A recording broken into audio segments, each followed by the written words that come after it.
안녕하세요. 저는 작년 상상독학 하이브리드에서 재수를 하고 올해 서울대 조속과에 합격하여 재학 중인 황재현이라고 합니다. 저는 작년 수능에서 국어 2등급, 수학 3등급, 영어 1등급, 사회문화 1등급, 생활과 윤리 2등급, 한국사 1등급을 받았습니다. 그리고 가군 국민대 자율전공, 나군 서울대 조속과, 다군 홍익대학교 서울캠퍼스 자율전공 인문예능에 지원해서 3곳 모두 합격했습니다. 서울대 조속과식 점수로는 256점을 받았습니다.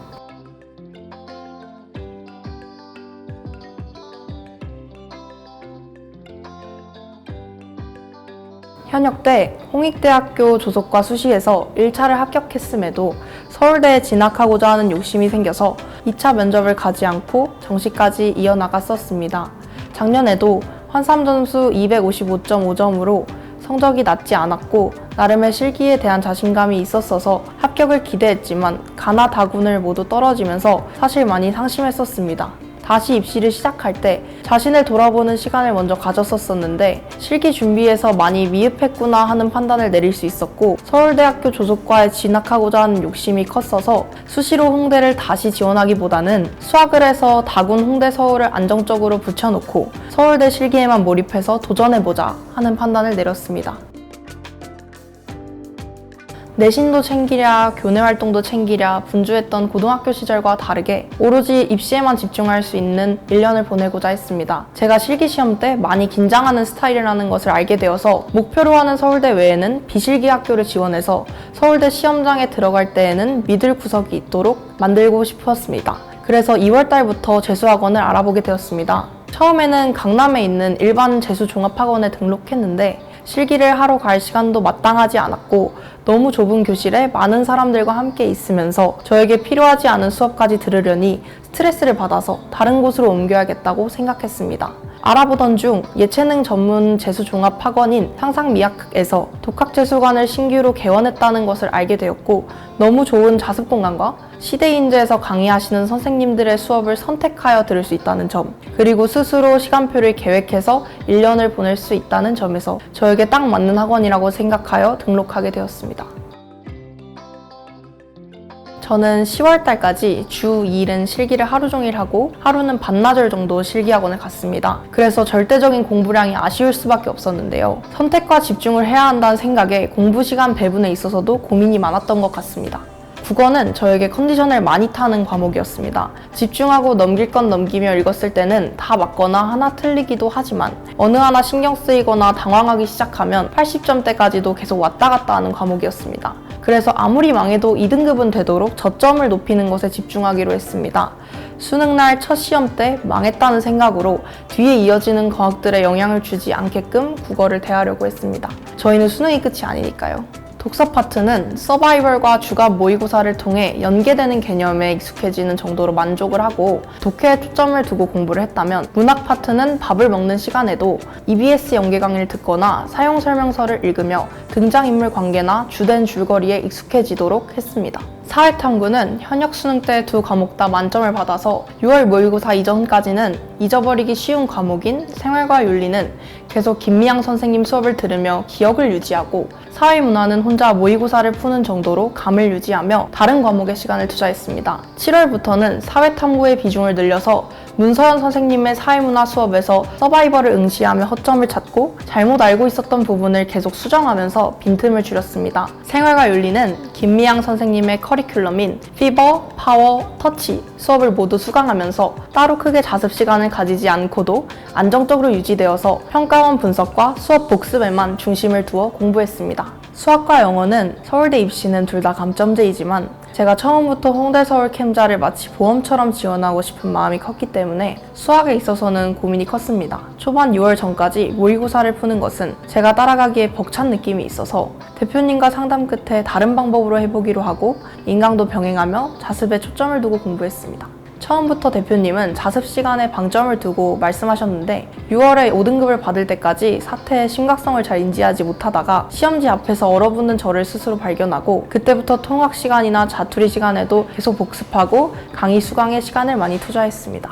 저는 심지어 9월 때까지도 수학이 5등급이었지만 조금이라도 올리지 않으면 안 된다는 마음으로 시간이 부족한 수능 며칠 전 모두가 암기 과목인 사탐에 신경 쓸 때에도 저는 확통에서 계속 틀리는 부분을 계속 해석하고 풀어보면서 매달린 결과 엄청 높은 점수는 아니지만 수능에서 제가 받아본 점수 중에 제일 높은 등급인 3등급을 받았습니다. 영어는 대표님과 함께 시간표를 짜는 시간대 항상 식후 전후에 잠깐 자투리 시간에 배정할 정도로 큰 비중을 두지 않고 짧게 자주 보자는 생각으로 공부했습니다. 밥 먹고 졸릴 때 영어 지문 4개 정도를 10분 안에 풀어보자. 이런 식으로 부담되지 않을 만큼 하지만 잊어버리지는 않게가 목표였고 수능 때도 안정적인 점수가 나와서 좋은 전략이었던 것 같습니다. 아무래도 저에게 있어서는 수학이었는데요. 이미 부족한 자습 시간 동안 서울대에 직접적이지 않게 작용하는 과목인데도 큰 비중을 두고 공부하는 내내 이래도 되는 걸까 하는 의심과 불안이 많았습니다. 하지만 결과적으로 실기장에서의 떨림은 작년보다 덜했던 것을 보면 좋은 선택이었습니다. 자습 시간이 자유로운 상상 독학의 장점이 수학 공부에 있어서 크게 발휘되었었는데요. 9월 모의고사에서도 5등급이 나왔을 때 캠자는 나의 욕심이었을까? 다른 목표를 세워야 하는 걸까 싶었지만 마지막으로 해보자 하는 생각으로 며칠 동안 거의 하루 종일 수학 인강을 보고 복습하고 풀어보는 시간을 가졌었는데 그 시간이 큰 도움이 되어서 더 나아진 성적을 받을 수 있었던 것 같습니다. 자습 시간이 길고 자유롭게 사용할 수 있다는 것의 장점이 비단 수학뿐만 아니라 사탐이나 국어, 영어에서도 적용되었습니다. 1년 내내 많은 모의고사를 치르면서 안정적인 성적이 유지된 것처럼 보였지만 사실 사이사이에 조금 떨어지기도 하고 취약점을 드러내는 과목이 꼭 하나씩 있었는데 그럴 때마다 그 과목만을 붙잡고 해결하는 시간을 가졌습니다. 예를 들어 사회문화 도표 푸는 속도가 느려진 것 같으면 기출문제집을 펴고 한 100문제가량 쭉 풀어보는 시간을 가졌습니다. 그러면 확실히 다음 시험에서는 문제가 거의 해결되어서 갑자기 성적이 떨어지는 일을 미연에 방지할 수 있었습니다. 필요한 것을 어느 정도까지 해야겠다는 목표가 명확했습니다. 홍대 서울 캠자에 꼭 합격할 만한 성적이 저에게는 필요했고 그래서 수학에 중심을 두었고 이미 잘한다고 생각한 국어, 영어, 사회탐구의 경우에는 너무 하락하지만 않게끔 유지하자가 목표였습니다. 그것을 위해서 정해진 시간표가 있더라도 유동적으로 그때그때 필요하다고 느끼는 것을 찾아 했는데 그렇게 능동적인 공부를 한 게 약 9개월 동안 지치지 않고 달릴 수 있는 이유였던 것 같습니다. 사실 저는 수능을 보기까지는 예민해지기는 했지만 크게 무너진 적은 없었던 것 같습니다. 중간에 술을 마시거나 친구들을 만나면 일시적으로 기분이 좋아지더라도 결국은 해야 할 일이 남아있는 시점에서 제 성격상 유쾌하게 즐기지는 못할 것이라는 생각이 들어서 친구를 만나는 것도 줄이고 놀고 싶은 마음도 참고 나에게만 집중하자는 생각으로 1년을 버틴 것 같습니다. 일주일에 하루 정도 쉬고 싶은 생각도 많이 들었지만 이성적으로 자습 시간이 부족한 것을 알았고 그렇다고 실기를 줄이는 것은 불안하다고 생각했기 때문에 너무 힘들 때는 맛있는 것을 나에게 사주면서 스스로 협상하고 합의하면서 목표를 생각했습니다.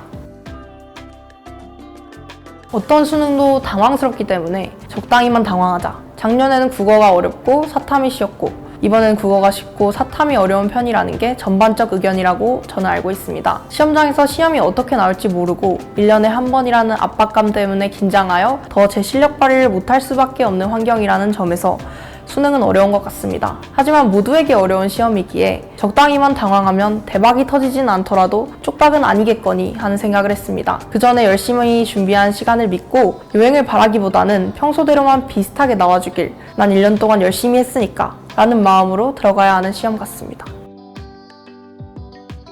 수업을 따라가는 것도 중요하지만 자습 시간을 잘 활용했으면 좋겠습니다. 선생님들이 시키시는 공부는 다 양질의 것들이고 필요한 것이지만 본인이 그것이 어떤 의미를 가지는지 생각하지 않고 숙제처럼만 대하면 그 효과가 반감될 수밖에 없을 것 같습니다. 또한 목표로 한 대학이 있다면 목표에 맞는 전략을 짜고 꿋꿋하게 실행했으면 좋겠습니다. 제가 수능 일주일 전에 제 확통 실력이 부족하다고 느꼈음에도 옆자리 친구들이 다 사탐에 주력하고 있다는 이유만으로 외면하고 이미 적당히 준비된 사탐의 시간을 쏟았다면 사회탐구 점수가 더 높아질 수 있었겠지만 저는 수학 때문에 캠자에 합격하지 못했을 수도 있다는 생각을 합니다. 스스로 내리는 판단 하나하나가 목표를 향해 더 가까워지도록 많이 고민하는 수험 생활을 보내야 합니다. 대표님께 감사드립니다. 계속 수학 점수가 안 나와서 어머니께서도 포기하라고 하실 때 대표님께서 어머님께 재현이가 얼마나 자습 시간 때 졸지도 않고 정말 꾸준히 열심히 공부한다면서 어머니한테 말씀을 해주셨고 수학을 포기시키지 말고 끝까지 믿고 기다리자라고 말씀해주셨던 게 너무 감사했습니다. 또 문서연 선생님께 감사드립니다. 이번 수능 때 사회문화를 받았을 때 거의 서바이벌 모의고사와 같은 느낌으로 어렵다라고 체감했었는데 평소에 어려운 모의고사를 만났을 때 어떤 마음가짐을 가져야 하는지, 어디에서 어떻게 풀어야 하는지 세세한 것까지 체크해 주신 것들이 모두 다 도움이 되었습니다. 또 마지막으로 작년에 재수할 때 데스크에 계셨던 실장님들께도 너무 감사드립니다. 정말 진심으로 응원해 주시고 항상 아침마다 밝게 인사해 주셔서 학원 갈 때마다 항상 기분이 너무 좋아졌었어요. 개개인에게 맞춤형인 시간표로 자습 시간도 필요한 만큼 가질 수 있고 수업도 조절할 수 있다는 점이 정말 매력적이었습니다. 필요하지 않다고 느끼는 수업은 듣지 않고 필요한 수업만 골라 들을 수 있고 또 수업 대신에 자습이 필요한 것 같을 때에는 자습 시간을 가질 수도 있었습니다. 가장 좋았던 것 중 하나는 사탐 수업을 촬영을 해서 계속 복습할 수도 있게끔 올려주시는 게 도움이 많이 되었습니다. 깨끗한 자리와 개방감이 있어서 올라가서 공부하기 좋은 라운지가 있는 독학관 환경은 정말 불만사항이 하나도 없이 편한 환경이었습니다. 상상독학이란 보조바퀴이다. 수능을 준비하는 학생들이 필요한 것을 항상 먼저 찾아 우리가 원하는 것을 이룰 수 있도록 많은 경험과 자료도 제공해 주시고 가끔은 지쳐 옆으로 쓰러지려 할 때 마치 자전거의 보조바퀴처럼 지지해 준다는 점에서 홀로 수능장에 들어가기 전까지의 든든한 보조바퀴 같다는 생각을 했습니다.